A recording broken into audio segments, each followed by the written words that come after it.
علمی point number 2، بھائیو، قرآن پاک میں اور صحیح الاسناد احادیث میں شہدائے کرام اور انبیاء کرام علیہم السلام کی برزخی حیات سے متعلق ذکر موجود ہے۔ اس زمن میں 4 آیات بڑی اہم ہیں۔ پہلی آیت سورہ آل عمران کی 169 نمبر آیت ہے۔ بسم اللہ الرحمن الرحیم، وَلَا تَحْسَبَنَّ الَّذِينَ قُتِلُوا فِي سَبِيلِ اللَّهِ أَمْوَاتًا، اور مت گمان کرنا ان لوگوں کے بارے میں جو اللہ کی راہ میں قتل کر دیے جائیں کہ وہ مردہ ہیں، بل احیاء عند ربهم یرزقون، بلکہ وہ تو اپنے رب کے حضور زندہ ہیں اور انہیں رزق بھی دیا جاتا ہے۔ دوسری آیت سورۃ البقرہ آیت نمبر 154، وَلَا تَقُولُوا لِمَن يُقْتَلُ فِي سَبِيلِ اللَّهِ أَمْوَاتٌ، اور مت کہو ان لوگوں کو مردہ جو اللہ کی راہ میں قتل کر دیے جائیں، بل احیاء ولکن لا تشعرون، بلکہ وہ تو زندہ ہیں لیکن تمہیں ان کی زندگی کا شعور نہیں ہے۔ کیوں؟ وہ زندگی پردے میں ہے، برزخ میں، ان سین بیریئر، برزخ۔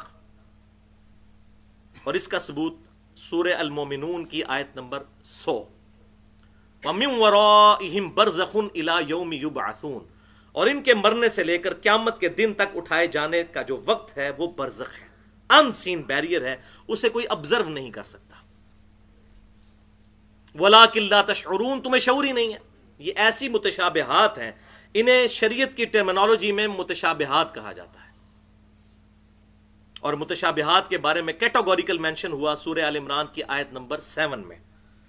فَأَمَّا الَّذِينَ فِي قُلُوبِهِمْ زَيْغٌ، اور جن لوگوں کے دلوں میں ٹیڑھ پن ہوتا ہے، فَيَتَّبِعُونَ مَا تَشَابَهَ مِنْهُ ابْتِغَاءَ الْفِتْنَةِ، تو وہ متشابہات کے پیچھے پڑ جاتے ہیں تاکہ اس سے فتنہ کھڑا کر دیں۔ وَابْتِغَاءَ تَأْوِيلِهِ وَمَا يَعْلَمُ تَأْوِيلَهُ إِلَّا اللَّهُ، اور اس کا مراد اصلی کیا ہے اس کو پتہ لگانے کی کوشش کرتے ہیں، حالانکہ مراد اصلی صرف اللہ تعالیٰ کے علم میں ہے۔ متشابہات، ریزمبلنس والی چیزیں صرف سمجھانے کے لیے ہیں۔ یہ متشابہات ہے کیا ہے؟ بیسیکلی یہ ہماری جو دنیا کا فریم آف ریفرنس ہے، یہ بالکل physical phenomena of nature different ہیں، اور آخرت کے معاملات بالکل ڈیفرنٹ ہیں۔ لیکن آخرت کی زندگی کا دھندلا سا تصور پیش کرنے کے لیے، سمجھانے کے لیے اللہ تعالیٰ نے تھوڑی بہت چیزیں ارشاد فرما دی۔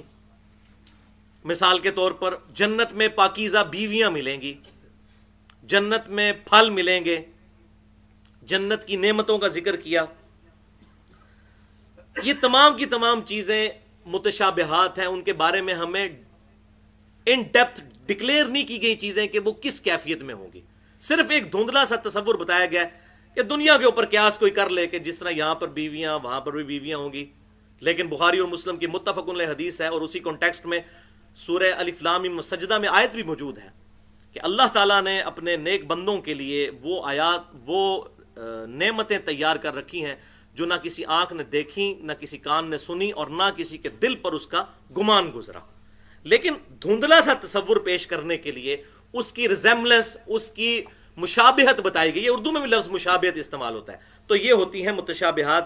اس میں ہم صرف اتنا ہی کلام کر سکتے ہیں کہ جتنا ہمیں بتایا گیا ہے، اس سے زیادہ کلام نہیں کر سکتے۔ شہداء کی اخروی زندگی کے بارے میں دھندلا سا تصور جو قرآن و سنت کے اندر آیا، قرآن والا حصہ تو ہم نے سن لیا، اب سنت کی طرف رجوع کرتے ہیں جو قرآن پاک کے بعد سب سے بیسٹ ایکسپلینیشن ہے ان عقائد کی۔ اس کانٹیکسٹ میں 3 صحیح الاسناد احادیث سن لیجئے۔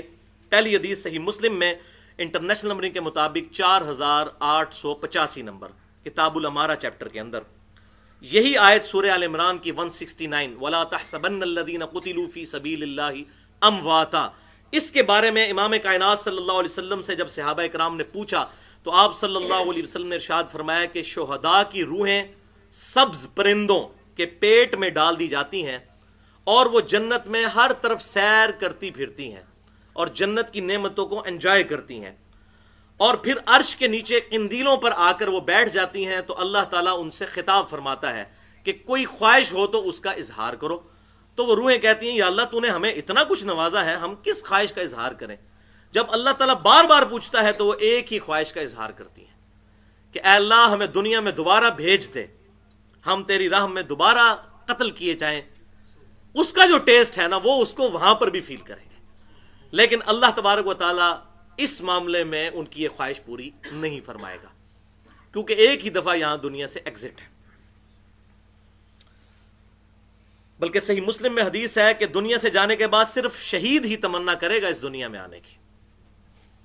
اور بخاری اور مسلم کی متفق علیہ حدیث ہے, آپ صلی اللہ علیہ وسلم نے فرمایا میری خواہش ہے کہ میں اللہ کی راہ میں قتل کیا جاؤں, پھر زندہ کیا جاؤں, پھر قتل کیا جاؤں, پھر زندہ کیا جاؤں, پھر قتل کیا جاؤں, پھر زندہ کیا جاؤں, پھر قتل کیا جاؤں, پھر زندہ کیا جاؤں. اور صحیح مسلم کی حدیث ہے کہ جو شخص شہادت کی تمنا کے بغیر مرا وہ منافقت کی ایک شاخ پر مرا. لہذا ہر مسلمان کے دل میں شہادت کی تمنا ہونی چاہیے, یہ لٹمس ٹیسٹ ہے ایمان کا. اور قتال از دا سمم بونم آف اسلام, اسلام کا ہائیسٹ گڈ جو ایمینول کانٹ کی فلسفی میں اس کو سمم بونم کہتے ہیں, وہ قتال ہے کہ ایک شخص اپنی جان لے کر اللہ کے حضور حاضر ہو جائے, یا اللہ میرے پاس سب سے قیمتی چیز یہ تھی, میں تیرے لیے قربان کرنے کے لیے تیار ہوں. دوسری حدیث صحیح بخاری میں انٹرنیشنل نمبر کے مطابق 1351 نمبر حدیث, جابر بن عبداللہ رضی اللہ تعالیٰ عنہ کہتے ہیں کہ غزوہ احد کے موقع پر بڑی کیٹاسٹرافک کنڈیشن تھی, ظاہر مسلمانوں کو لاس پہنچا تھا. اسی دوران میرے والد بھی عبداللہ اسی جنگ میں شہید ہوئے, تو جلدی میں ان کو ایک اور صحابی کے ساتھ مشترکہ قبر میں دفنا دیا گیا. کہتے ہیں لیکن میرے دل میں قلق تھا کہ میرے باپ کو اجتماعی قبر میں کیوں دفنایا گیا, تو میں نے یہ خواہش اپنے دل میں رکھی تھی کہ جب بھی مجھے موقع ملا میں اپنے باپ کی قبر کو شفٹ کروں گا. صحیح بخاری انٹرنیشنل نمبر کے مطابق 1351, وہ کہتے ہیں کہ میں نے اپنے باپ کی شہادت کے 6 مہینے کے بعد اپنے باپ کو قبر سے نکالا, ان کا پورے کا پورا جسم اسی حالت میں تھا جس حالت میں ان کو دفنایا گیا تھا. اللہ اکبر کبیرہ. بھائیو یہ کوئی سائبیریا کا برفانی علاقہ نہیں ہے جہاں پر 6000 سال تک بھی لاش خراب نہیں ہوگی. ریگستانی علاقہ ہے, 6 مہینے تک لاش کا سلامت رہنا یہ اسپیشل پروٹوکول ہے اللہ تعالیٰ کی طرف سے شہداء کے لیے, اسپیشل پروٹوکول. تیسری حدیث صحیح بخاری میں انٹرنیشنل نمبر کے مطابق 1390 نمبر حدیث ہے کہ اموی خلیفہ ولید بن عبد الملک کے دور میں آپ صلی اللہ علیہ وسلم کی وفات کے تقریباً 76 سال کے بعد 87 ہجری کے اندر حجرہ عائشہ کی دیوار گر گئی جس میں آپ صلی اللہ علیہ وسلم کی قبر مبارک ہے. اس کی کنسٹرکشن کے دوران ایک پاؤں نکل آیا اور صحابہ کرام علیہم رضوان اور تابعین بڑے سخت پریشان ہوئے کہ آپ صلی اللہ علیہ وسلم کا پاؤں مبارک قبر سے باہر نکل آیا ہے, پنڈلی سمیت پورا پاؤں مبارک 76 سال بعد.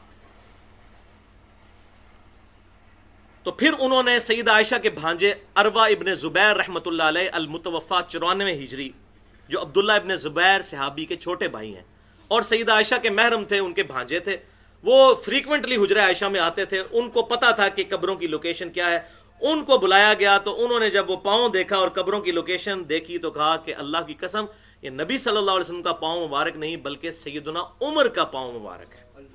اللہ اکبر. اور پھر ان کو دوبارہ اس طرح دفنا دیا گیا. سیدنا عمر فاروق رضی اللہ تعالیٰ عنہ کی شہادت کے 63 سال کے بعد ان کا پاؤں مبارک جتنا ظاہر ہوا تھا وہ بالکل صحیح حالت میں تھا. یہ صحیح بخاری میں کوئی افسانے نہیں میں پڑھ رہا مولویوں کی طرح, یہ سارے حوالے میرے بخاری مسلم چل رہے ہیں. اللہ اکبر. تو بھائیو ان دلائل کی روشنی میں یہ بات بالکل کلیئر ہو گئی اور پوری امت کا اس پر اجماع ہے کہ انبیاء کرام علیہ السلام کو بھی وفات کے بعد شہداء کرام کی طرح پروٹوکول حاصل ہے, بلکہ انبیاء کرام علیہ السلام کی زندگی شہداء سے افضل در افضل در افضل در افضل ہے. شہید تو ہوتا ہی وہ ہے جو اپنے نبی کے کلمے کے لیے جان دے دیتا ہے, اور یہ بات بھی لاجیکل ہے. جو P H D degree holder ہے وہ میٹرک تو ہو گئی, تو شہید کو آپ میٹرک لیول پہ سمجھ لیں, کیونکہ 4 درجے ہیں نا, تو چوتھے درجے تیسرے درجے پہ آتے ہیں. تو انبیاء کرام علیہ السلام کو تو بدرجہ اولا یہ پروٹوکول الحمدللہ اس حوالے سے حاصل ہے. یہی وجہ ہے کہ 5ویں صدی ہجری میں اہل سنت کے بہت بڑے محدث اور کئی احادیث کی کتابوں کے مؤلف, بلکہ ان سے زیادہ کسی نے احادیث کتابوں میں جمع نہیں کی, آج سے 1000 سال پہلے امام حافظ ابو بکر احمد بن حسین بن علی البیہقی المتوفا 458 ہجری، انہوں نے مستقل ایک کتاب لکھی ہے 21 احادیث کا مجموعہ حیات الانبیاء فی قبورہم، نبی اپنی قبروں کے اندر زندہ ہیں، اور اس میں وہ کئی احادیث لے کر آئے، کچھ صحیح بھی ہیں کچھ ضعیف بھی ہیں۔ پہلے نمبر پہ وہی حدیث لے کر آئے جو مسند ابی یعلا میں انٹرنیشنل نمبرنگ کے مطابق 3425 نمبر حدیث موجود ہے۔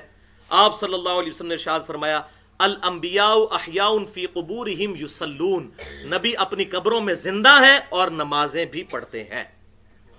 اور اس کی سپورٹ میں پھر امام بھیقی 7ویں اور 8ویں نمبر پر صحیح مسلم کی 2 حدیثیں لے کر آئے انٹرنیشنل نمبرنگ کے مطابق 6156 اور 6157 صحیح مسلم کی، کہ نبی صلی اللہ علیہ وسلم کہتے ہیں کہ میں نے شب معراج موسیٰ علیہ السلام کو سرخ ٹیلے کے پاس اپنی قبر میں نماز پڑھتے ہوئے دیکھا۔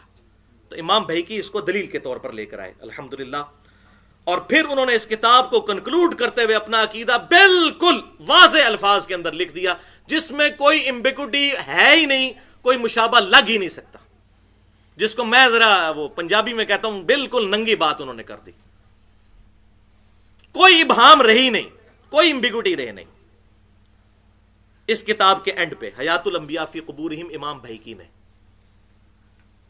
اور اسی کو امام ابن حجر عسقلانی رحمہ اللہ المتوفا 852 ہجری، انہوں نے صحیح بخاری کی شرح جو شہرہ آفاق شرح ہے فتح الباری، اس میں صحیح بخاری کی حدیث نمبر 3441 کی شرح میں بھی اسی کتاب کو دلیل بنایا انبیاء کرام علیہ السلام کی زندگی پر قبروں کے اندر۔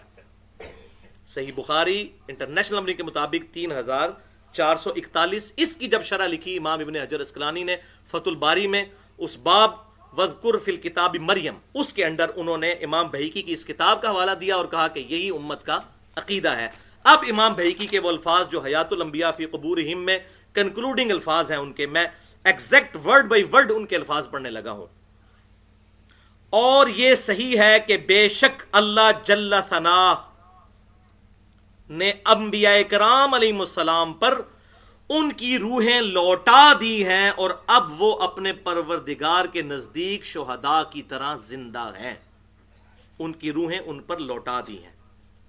اب پھر یہی امام بھیقی نے کتاب لکھی ہے عقیدوں کے اوپر الاعتقاد کے نام سے الگ سے، اس میں بھی انہوں نے نبی صلی اللہ علیہ وسلم پر جو چیپٹر باندھا، اس کی جو فصل تھی دلال نبوت کے اوپر، اس میں بھی الفاظ یہ لکھے، لفظ بے لفظ یہ الفاظ ہیں، اور انبیاء کرام علیہ السلام کی روحیں قبض کرنے کے بعد انہی کی طرف لوٹا دی جاتی ہیں، پس وہ شہداء کی طرح اپنے رب کے نزدیک زندہ ہیں۔ ابھی شہداء کی طرح سے مراد یہ نہ سمجھیے گا کہ شہید جس طرح وہ سبز پرندوں کے پیٹ میں ان کی روح ہے اس طرح نہیں، کی طرح سے مراد اس طرح سمجھ لیں جیسے ہم کہتے ہیں کہ انبیاء کرام علیہ السلام بھی انسان ہوتے ہیں، لیکن وہ عام انسان نہیں ہوتے، ان کا انسان ہونا اور ہمارے انسان ہونے میں بڑا فرق ہے۔ ہاں لیکن یہ ایک چیز ہے کہ وہ بھی انسان ہم بھی انسان، باقی جو کیفیت اور فضائل تو کوئی کمپیریزن ہی نہیں ہے۔ تو کی طرح سے مراد ہے کہ جس طرح وہ بھی زندہ یہ بھی زندہ، اور امام صاحب کی کتاب خود ہی بتا رہی ہے حیات الانبیاء فی قبورہم، نبی اپنی قبروں میں زندہ ہے۔ اس کے اوپر ذرا غور کیجیے۔ اور یہ قبروں میں زندگی جسمانی بھی ہے اور روحانی بھی، لیکن اس کی کیفیت کیا ہے؟ دنیاوی نہیں ہے، برزخی ہے۔ یہاں سے پھر اختلاف شروع ہو جاتا ہے، اور وہ اختلاف حل کرنے کے لیے انشاءاللہ اگلے 2 پوائنٹس ڈسکس کرتے ہیں۔ ایک دفعہ دروشی پڑھ لیجئے۔ اللہم صلی علی محمد وعلی آل محمد کما صلیت علی ابراہیم وعلی آل ابراہیم انک حمید مجید، اللہم بارک علی محمد وعلی آل محمد کما بارکت علی ابراہیم وعلی آل ابراہیم انک حمید مجید۔ بڑی سینسٹیو گفتگو ہے، بڑا اٹینٹیو ہو کے سننا ہے، ورنہ بات سمجھ نہیں آئے گی، اور بڑی کرخت باتیں بھی ہوں گی ان کے لیے جن کا یہ عقیدہ خراب ہو چکا ہے 1955-56 کے بعد، اور جن کا عقیدہ وہ شروع والا ہے ان کا معاملہ ٹھیک ہے، وہ آپ کو پتہ چل جائے گا یہ بدعت کب سے شروع ہوئی ہے مماتی فتنے کی۔ علمی پوائنٹ نمبر 3، انبیاء کرام علیہ السلام اپنی قبروں میں زندہ ہیں، اور ان کی زندگی نمبر 1 اخروی ہے یعنی آخرت کی زندگی. نمبر 2 برزخی ہے یعنی ان سین بیریئر, نظر نہیں آ سکتی. نمبر 3 جنتی ہے. اور نمبر 4 جسمانی پلس روحانی ہے لیکن اس کی کیفیت برزخی ہے. اور یہ زندگی کسی بھی صورت دنیا کی زندگی کے مشابہ نہیں ہے, کیونکہ دنیا کی زندگی کے پروٹوکول ڈیفرنٹ ہے. دنیا میں زندہ رہنے کے لیے ہمیں سب سے بیسک نیڈ ہے سانس, پھر کھانا پینا, بیویاں, یہ تمام چیزیں دنیا کی ضرورتیں ہیں. لیکن آخرت کی زندگی میں کوئی ایسی چیز نہیں. دنیا میں بیت الخلاء بھی جانا پڑتا ہے, جبکہ صحیح مسلم میں حدیث ہے کہ جنتی جب کھانا کھائیں گے جنت کا تو ایک خوشبودار ڈکار آئے گی, ان کا سارا کھانا ہضم ہو جائے گا, کوئی پیشاب پخانے کی حاجت ہی نہیں رہے گی. دنیا کی زندگی اور آخرت کی زندگی میں بڑا فرق ہے. اس لیے ہم صرف یہ قبر مبارک کی زندگی کا ایک دھندلا سا تصور اس متشابہ چیز کا قرآن اور سنت کی روشنی میں پیش کر سکتے ہیں. جتنا بتایا گیا اس سے آگے ہم بڑھ نہیں سکتے. اب اگر کوئی شخص یہ چاہے کہ قبر مبارک کھود کر آپ صلی اللہ علیہ وسلم کو دیکھنا چاہے کہ آپ صلی اللہ علیہ وسلم کی قبر مبارک میں زندگی کیسی ہے, تو اس کو ابزرو نہیں کر سکتا. یہ نہ سمجھیے گا جیسے ہم تہ خانے میں بیٹھ جائیں تو آپ صلی اللہ علیہ وسلم بھی قبر مبارک میں اسی طریقے سے اسی طرح کی زندگی گزار رہے ہیں. وہ ان سین بیریئر ہے, وہ ہمیں نظر نہیں آ سکتا. لہٰذا اگر قبر مبارک کھودی جائے گی تو آپ صلی اللہ علیہ وسلم ہمیں اسی لیٹی ہوئی حالت میں ہی نظر آئیں گے جیسا کہ آپ صلی اللہ علیہ وسلم کو دفن کیا گیا تھا. وہ آپ کی ایکٹیویٹیز کو ہم اس دنیا میں ابزرو نہیں کر سکتے. ایون یہاں فرشتے میرے دائیں بائیں, میں اس کو ابزرو نہیں کر سکتا. لیکن اس کا یہ مطلب تو نہیں یہ غیب کی چیزیں میری نظروں سے ضرور اوجھل ہیں, بلکہ دنیا کے اندر بھی کئی چیزیں ہیں, الیکٹرو میگنیٹک ویوز ہیں, ہم ان کو نہیں ابزرو کر سکتے فزیکلی خود. ہاں تجربات سے چیزیں پتہ چلی ہیں, وہ بھی اب پتہ چلی ہیں جس کے اوپر یہ پوری موبائل ٹیکنالوجی پوری دنیا کی چل رہی ہے, سیٹلائٹ کی. تو اس کو آپ اس طرح سمجھ لیجئے کہ جیسا کوئی شخص دنیا میں سویا ہوا ہوتا ہے اور اس کو خواب دکھایا جاتا ہے اور اس کے اوپر کوئی کیفیت طاری ہوتی ہے, تو پاس کھڑا شخص اس کو وہ لیٹی ہوئی حالت میں دیکھے گا, لیکن وہ شخص ان تمام کیفیات سے گزر رہا ہوتا ہے. یہ میں سمجھانے کے لیے بات کر رہا ہوں. بالکل اس طریقے سے انبیاء کرام علیہ السلام اپنی قبروں میں لیٹی ہوئی حالت میں نظر آئیں گے, لیکن ان پہ جو کیفیات گزری ہوں گی وہ ہم نہیں دیکھ سکتے. وہ ان سین بیریئر ہے. سورہ المومنون آیت نمبر 100, وَمِن وَرَائِهِمْ بَرْزَخٌ إِلَى يَوْمِ يُبْعَثُونَ, اور ان کے مرنے سے لے کر قیامت کے دن تک اٹھائے جانے تک برزخ ہے, ان سین بیریئر. یہی وجہ ہے کہ امام ابن حجر اسقلانی رحمت اللہ علیہ نے فتح الباری کے اندر صحیح بخاری کی شرح لکھتے ہوئے انٹرنیشنل نمبر کے مطابق 4042 نمبر حدیث کے نیچے یہی الفاظ لکھے. ایگزیکٹ ورڈ میں پڑھنے لگا ہوں. لِأَنَّهُ بَعْدَ مَوْتِهِ, اور بے شک یہ کہ آپ صلی اللہ علیہ وسلم اپنی موت کے بعد, وَإِن كَانَ حَيًّا, اگرچہ کہ زندہ ہیں, فَهِيَ حَيَاتٌ أُخْرَوِيَّةٌ, لیکن یہ زندگی اخروی ہے. لا تشبہ الحیات الدنیا, اس کو دنیا کی زندگی کے ساتھ کوئی مشابہ نہیں ہے, دنیا کی زندگی سے مختلف ہے. اب یہ اخروی ہے, جنتی ہے, برزخی ہے, اس کانٹیکسٹ میں 4 احادیث صحیح بخاری اور صحیح مسلم سے, تاکہ یہ بات بالکل کھل جائے. پہلی حدیث جو آلریڈی بیان ہو چکی, صحیح بخاری انٹرنیشنل نمبرنگ کے مطابق 4451 کے, اما عائشہ نے کہا کہ آپ صلی اللہ علیہ وسلم کا لعاب دہن مبارک اور میرا تھوک اللہ تعالیٰ نے اس دن جمع کر دیے, آخر یوم من الدنیا و اول یوم من الآخرہ, اس دن کے جو حضور صلی اللہ علیہ وسلم کی دنیا کی زندگی کا آخری دن تھا اور آخرت کی زندگی کا پہلا دن. لہذا وہ آخرت کی زندگی ہے, دنیاوی زندگی نہیں ہے, جس طرح ہمارے بریلوی مکتبہ فکر یا دیوبند مکتبہ فکر کا حیاتی گروپ کہتا ہے. مماتی تو خیر بالکل ہی رائے راست سے ہٹ چکے ہیں, وہ تو بالکل ڈیویٹ ہو چکے ہیں, وہ انشاءاللہ آ بھی جائے گی بات.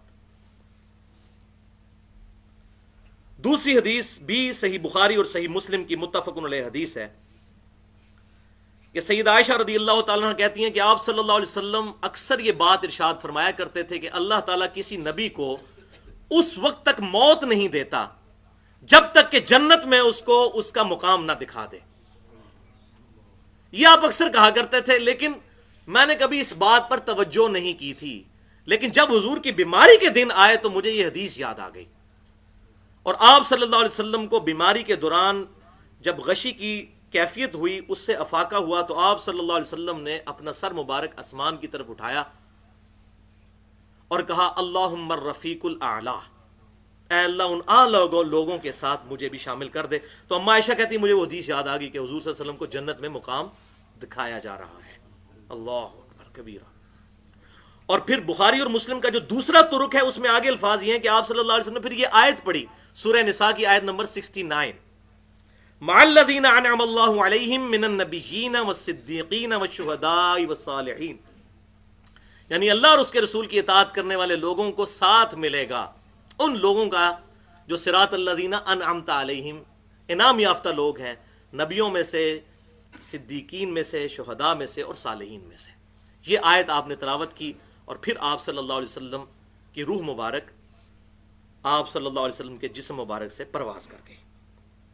انا للہ و انا الیہ راجعون۔ تیسری حدیث صحیح بخاری میں 4462 نمبر حدیث ہے۔